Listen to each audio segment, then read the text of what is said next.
Well, stage two sure is a thing. It's been an experience. Not one that anyone was really expecting, but it's been an experience. And I'm recording this, by the way, for full disclaimers, as you can see here, before the final day of the stage, because there's a very fast turnaround once again, plus it's NA time, so it's late in the UK where I am. So I wanted to record this video kind of like a summary of what happened. I'll give you my predictions as well for who I think is going to make it through. Assuming these games are correct, I'll probably have a quick look and make sure it is the right matches. But either way, I wanted to do like a recap so that when the stage 3 pick'ems come out, I can just get straight into the stage 3.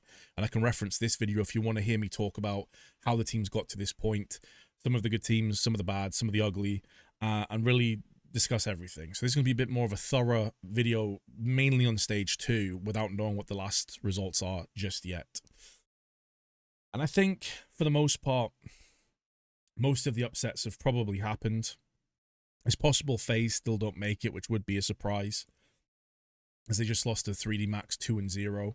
After going up into the upper side bracket and doing pretty well, wins against Heroic.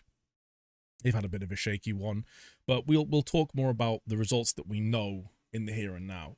Actually, before I do that, let me just refresh real quick. So we do have the matches. So it's going to be Heroic at Namiga, FaZe, MIBR, Bait, and Linvision.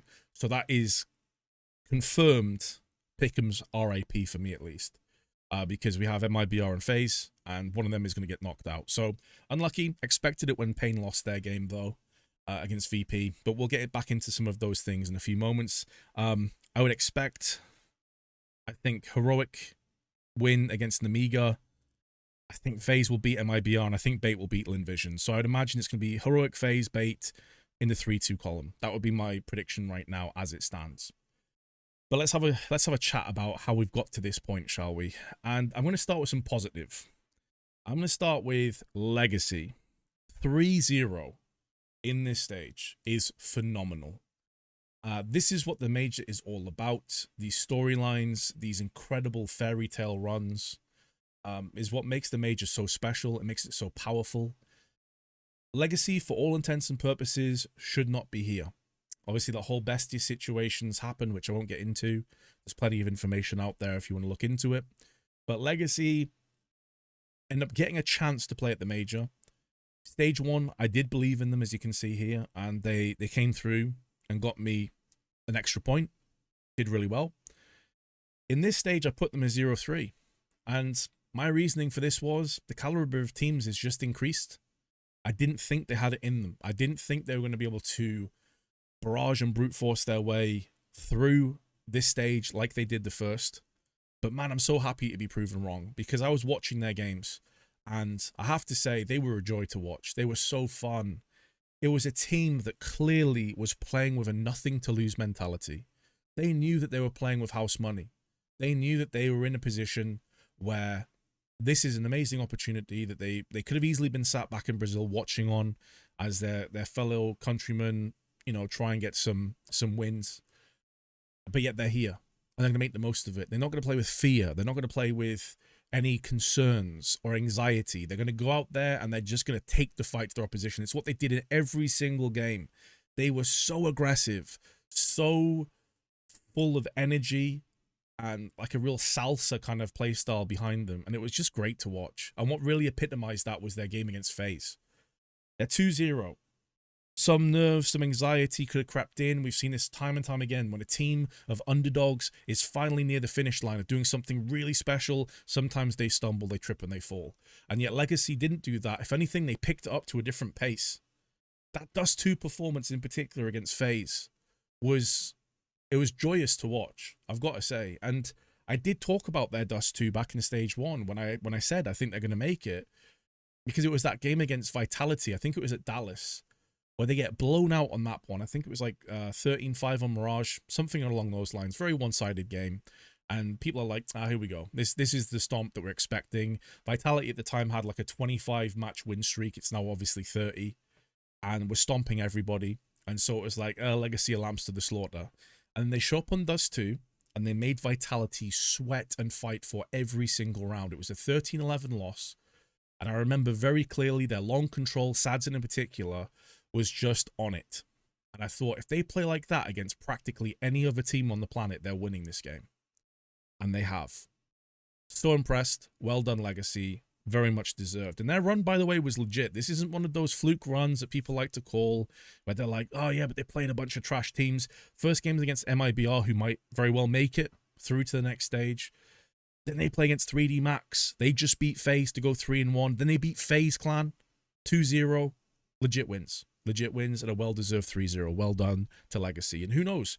Who knows what they have up their sleeve for Stage 3? Let's talk about them. The Falcons. So to be really clear on this, right? Like, the pick'ems is a bit of fun. I'm not salty about Falcons because my pick'ems or any of that kind of stuff. Like, pick'ems are a bit of fun. If you can get Diamond, awesome. You can flex and flaunt that one. They're educated guesses at best, and it's a bit of fun at the end of the day. Some people take it way too seriously, I will say that. This has everything to do with them just being an absolute disaster piece of a team. And there's no excuses for this. There is just no... This is unacceptable. I could have forgiven Falcons going out in, like, the quarterfinals. If they made the playoffs and they went out in the quarterfinals, I could have been like, all right, depending on who they were playing against, etc. But I could have been okay with that because m0NESY is still pretty new to this roster. I know he has a working experience playing alongside Nico. The two of them get along very well. Obviously back in the G2 days. But he has only been in the team now since Melbourne, and that was a couple days after he joined, and then they flew straight to Australia on the other side of the world, and then back again for Rivals. So he has technically been in the team for like 3 events before the major, but he's not been in for that long. So if they had stumbled in like the quarterfinals, I would have been like, fair enough. Maybe even in Stage 3, depending on how they lost, depending on which teams they got. They could have got very unfortunate with the draws. But to go out in Stage 2, and to go out 1-3 in the nature that they did is shambolic. It's terrible. So they start off against Bait. And I had them as a 3-0 because I thought the way the Falcons have played lately, taking Vitality to their limits, who are the best team in the world, especially now. Like, I mean, I'm going to say right now, Vitality, if you're not winning this major, you've let a big opportunity slip. Because FaZe have looked very mortal. Maybe you're looking at like a Mouse or a Spirit to get the job done. But like, Vitality's stock has gone up even more from what we've seen in Stage 2, I think it's safe to say. That being said, though, they play against Bait, who were great in the first stage, and I really wish I backed them. I really do. My reasoning for not doing it, as you'd have heard in my last video if you watched it, was I just thought experience was the main problem. I thought experience at this kind of level, at this kind of stature of Counter-Strike, with this kind of teams, with this much pressure on the line, would get the better of them. I thought they were a periphery pick. They may make it, but I didn't back them, and I wish I had. But the first game being against Bait is a tricky one, because Bait looked great in the first stage. And so even though Falcons losing against Bait, I didn't think it was that terrible. Obviously, they should be beating Bait, but it's like Bait are on a heater. They're coming into this with momentum, with great kind of confidence, and the first best of one's always going to be a difficult one to crack. So they lose to Bait. All right, fair enough. Then they lose to Lin Vision, and it was, I want to say like 13-8? 13-9. They lose to Lin Vision 13-9 after losing to Bait 13-8. And it's like, what?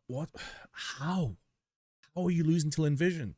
No disrespect, Lin Vision may even make Stage 3, which of course would be great, but this is Falcons we're talking about with Nico and m0NESY, Zonic as a coach, Tesses. Like, this is a legit powerhouse team. They're losing to Lin Vision. They can't even get double digits. And they look so flat in that performance as well. It was horrendous. You think, right, okay, best of ones. And also, as a side note, I've heard a lot of people making comments about this and talking about, like, how is it that CS2 is so trash for these pick'ems and, like, the results being all over the place and so many upsets, and CSGO was never like this. And I'm thinking, really? CSGO had tons of upsets in it. Maybe not as much as that stage. Actually, is Stage 2 the hardest to ever predict? Maybe.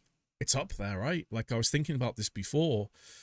I remember Krakow was crazy with obviously Gambit and Immortals in the grand finals. I don't think many people saw that happening. There's been a lot of wild and wacky stages and playoffs in the majors over the years, but when it comes to CS2, you have to take into account MR12. It plays a big part in this. You know, MR15 was potentially an extra 6 rounds if you went the distance to 30 rounds. Now it's 24 max. Now you might think, well, what difference does that make? Because pistols are even more impactful. If you win both pistols on a map and you convert, you are quite literally half of the way to OT already. You're 6 out of 12 rounds required. That's a ton of impact. And additionally, and I think it also beds in, maybe indirectly, as to why some of the maps are now feeling a bit more T-sided, is when you have 12 rounds per half rather than 15, it's harder for the CT economy to stabilize fully. If you have extra rounds at the end, the CTs can muster together a bit of an economy and they can make a comeback towards the end. We saw this a lot happen in CSGO on maps that were typically CT-sided. So I think these do also factor in. The best one's already difficult enough. If you win both pistols, it is a huge advantage. I can't remember what the win percentage on that point is, but it's over 50 for sure. It's like 60 or 70, I want to say. And that definitely plays into it, right? So that's another reason why when Falcons go 0-2, the best of ones are out the window. Now it's best of threes. And this is where they're going to cook, right? Like Falcon, yeah, they've been rough. It's a bad day at the office. Both of their losses were in the same day. You know, adds more excuses in here. But when the best of threes come around, Falcons going to show up. They beat OG 2-1, but it was far from confidence building. They went all 3 maps. OG had chances. Then they lose to MIBR today. 2-1 in multiple overtimes, and Nico was just absent. It was such a bad performance, and I don't want to take anything away from MIBR. Like, it's a huge win for them. I don't think they play particularly great. Insani obviously is an incredibly good player, but I mean, the Falcons should never be losing to MIBR. They should never be losing to Lin Vision. And you could argue never losing to Bait as well. So just a complete disaster. Total disaster, unacceptable. And maybe it turns out, right? Maybe it turns out that having rumors of players coming in, like the whole Kaisuke thing has been rumored for ages now over Tesses or Magisk. Maybe that's not a great thing for your players' mentality and for performance going into a major tournament. Turns out it wasn't this time around. What happens with Falcons? No idea. I would imagine at least one roster change, potentially multiple, but it just goes to show money doesn't buy everything, guys, and it certainly didn't buy success this time around. Back to the drawing board with Falcons. Terrible. Just terrible. Right, a couple more points here, and then I'll move on from this video, and the next video will be the pick'ems for stage 3. So I want to talk about pain here, because a lot of people, and I really wish they'd got 3-0 because I'd have been vindicated on this, and I feel like I already was because they went 3-1. But people call me mad. They were saying I know nothing about Counter-Strike, which may be true, to be fair. But I felt like people were mega underrating pain. Forgetting how good Big Azera is as an IGL, forgetting how good NQZ is with the AWP. I see Snow come under a lot of duress and like a lot of vitriol. And yeah, sometimes his aim is sloppy, sometimes he has rough moments, but I think he's honestly a solid role player for this pain squad, and he does a lot of tasks and he's in a lot of positions where it's difficult to be successful consistently. And he's also a super young guy, and I'm a fan of Snow. I think what he does for that team is honestly really solid. He does a lot of the dirty work and doesn't get enough credit for it. It kind of goes under the radar for a lot of people, but regardless anyway. People judging Pain saying they've got a 13% win rate and they've got tons of losses and they've looked totally terrible lately. And it's like, so it turns out that when you base stats off tons of stand-in performances with Rix, who is their coach, and Demo, without Big Azera playing at some tournaments, isn't really a fair indication of how good a team is.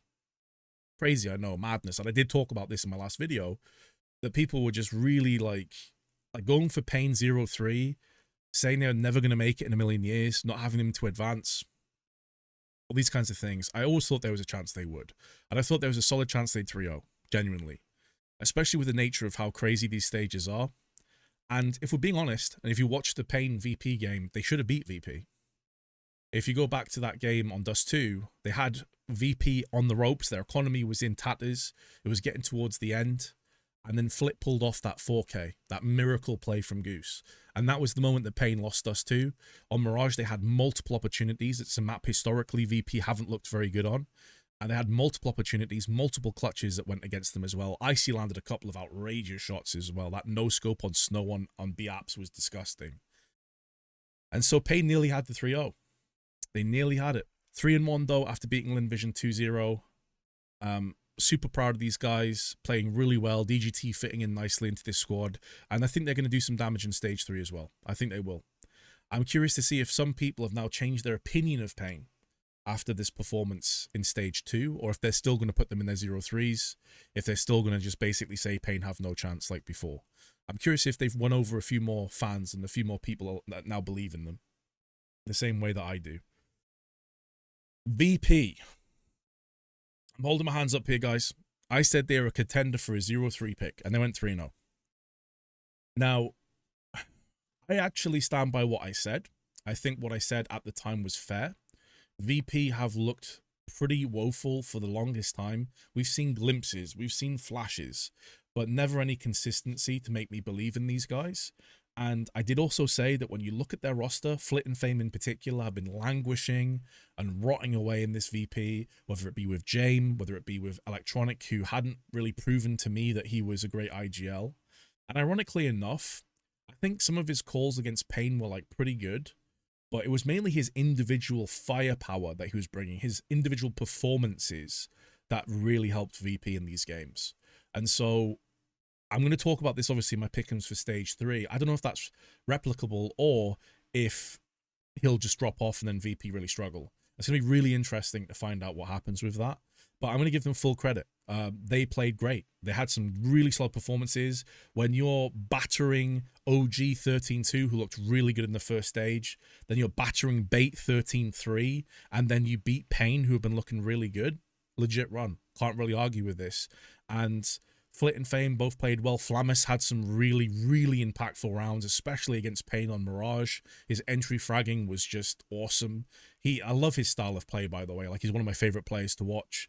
He is just a proper raw entry fragger in like the classic Apex RPK kind of style of way back when. If you know, you know. So just super fun to watch. And I was wrong about VP. Completely wrong about them. So fair enough. Well done. Last team I'm going to talk about as well here, just going through these teams, is going to be BetBoom. I wanted to do like too good, too bad type thing.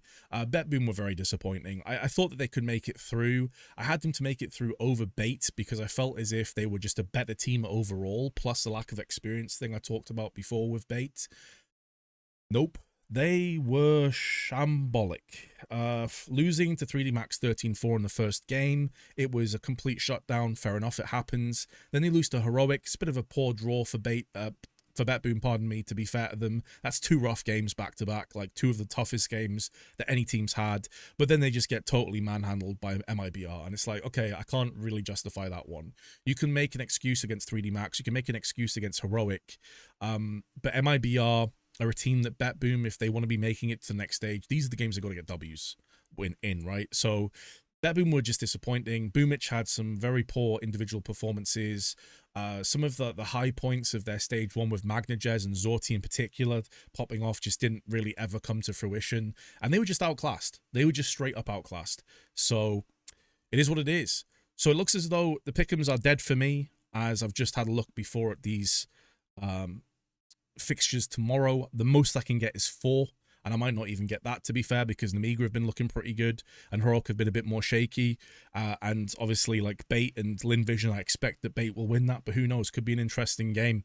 Regardless though, if you have enjoyed this content, something a little bit different, then please do feel free to hit the like and let me know. And if there's any talking points that you found really interesting in the second stage, then by all means pop them below in the description. And also, as a final question, are any of you looking like you're going to make the Diamond Dream still survive and still continue forward? Is anyone right now already secure in these pick'ems? Because if you are, well done.